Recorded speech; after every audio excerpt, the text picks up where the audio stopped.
Hi, girls. Riding home with me from work again. Oh, that sun's bright in there, isn't it?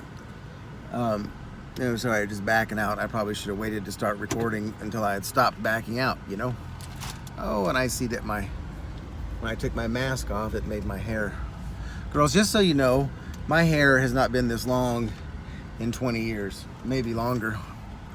But because of the virus, when I got to where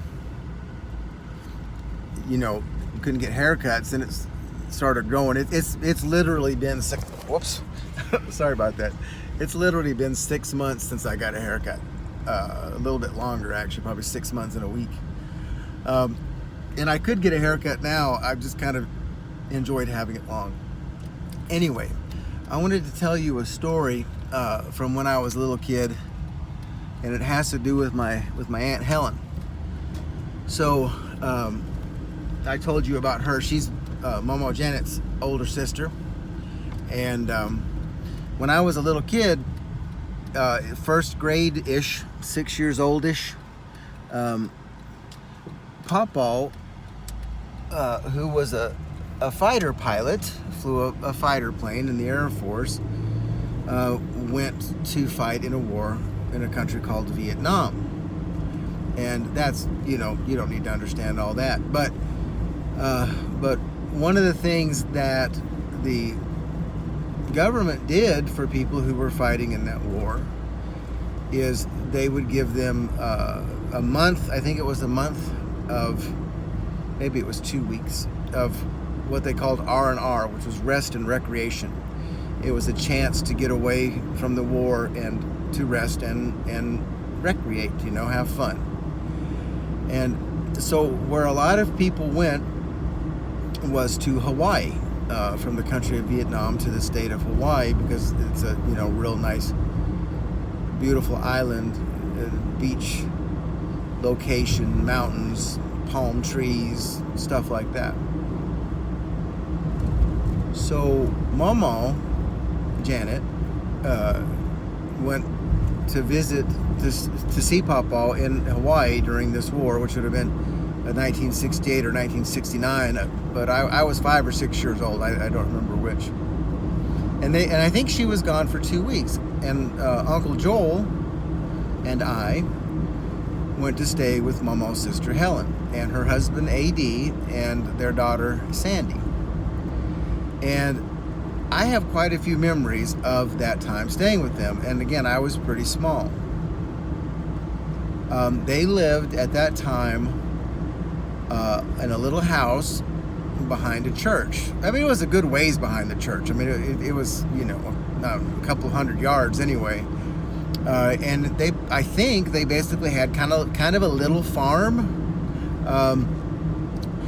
And so some of the things I remember is my Uncle A.D., who has now passed away, but he was a young man then, was building a shed or a garage in the backyard. And he would come home from his job. He worked at a factory, a place called a steel mill, and he would come home and he would work on the shed, and then he would let Uncle Joel and me help him. I'm sure we were no help at all. As a matter of fact, I'm sure we were probably in the way. But anyway, he let us think that we were helping. So that was one of the things I remember. I remember that he had this old pickup truck with the big fat round fenders. So have Jenny or your dad look that up online, like a 1950s pickup truck, and you'll see what I mean. And it was what's called a step side pickup truck, which means that in front of the back wheel there's a step on the outside of the back of the pickup that you can stand on. And I remember that I asked them, could I ride on that? And they said yes. And I thought, oh, this is great. This is going to be so much fun. Well, they misunderstood me. They thought I was just asking, could I ride in the back of the pickup truck? So that's what I got to do, but I was quite disappointed that I didn't get to ride while holding on to the pickup on the outside on the step. But, can't have everything.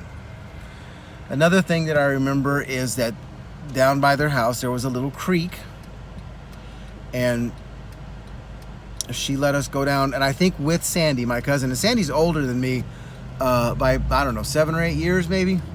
And anyway, so Sandy took Uncle Joel and me down to this creek, and we had little fishing poles, and one of us, now I want to say it was me, Uncle Joel might disagree, he might have thought it was him, but one of us caught a little tiny sunfish, and so, and if I remember correctly, nobody wanted to touch it, and so it somehow ended up in some old, throwaway cup that was down there, and we put it in there, and I think it flopped, and then it went back in the water, and we lost that fish. I'm sure I cried because of that.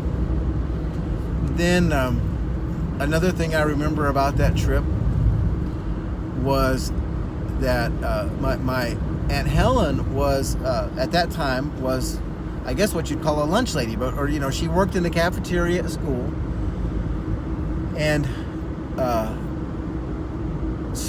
I know what it was. And so she would make cinnamon rolls in her job, and then she would freeze leftovers or make extras. I'm not really sure, but anyway, but she made cinnamon rolls for us one day, and I still remember how those tasted. And they had a big garden, and she had frozen strawberries, and I remember she gave us those at least once, probably more. I love strawberries, always have.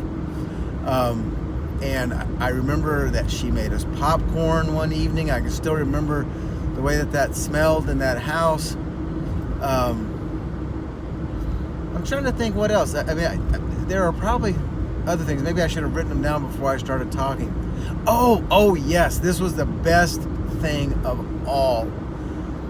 So, in the town of Gadsden, Alabama, which is the bigger town where I was born, but all of the family lived in Glencoe, Alabama, which is just right next door to it.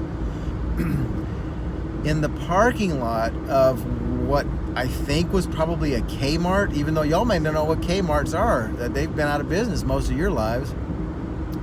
But anyway, they had this giant slide. I mean, to me, it seemed like the biggest thing in the world. Who knows? It was probably 15 or 20 feet high. And it was metal, and you got a ticket, and then you had to walk up these stairs, and when you had a gunny sack that you sat on, and then you slid down this slide, this big giant slide, and I mean, it was the absolute coolest thing I had ever done. And for years, we would go back to visit, but we never actually went back to that slide. I'm not sure why. It's not there now. Who knows how long it's been torn down. But anyway, that was just so thrilling. And there was, one other and I think that we went to a place called Nakalula Falls. Now that may not have been on this trip, but I'm quite sure we went to they took us to Nakalula Falls. So again, have Jenny or your dad look up Nakalula Falls. It's a really pretty place, and the legend is that Nakalula was a young Native American girl who was in love with a brave, and for some reason or other, they were not able to get married. I don't remember if it's because he was killed or he had to marry somebody else, but anyway, so the legend says that she jumped off these falls and killed herself rather than not be able to marry this young brave. And her name was Nakalula, thus Nakalula Falls. Okay, anyway, so that's what I remember about my stay with my Aunt Helen. They were just really good people. And so my Uncle A.D. has passed away, but Helen's still alive.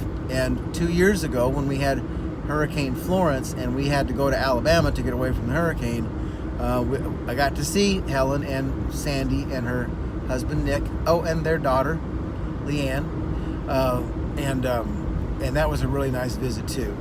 So anyway, just wanted to share that with you. Okay, love you girls.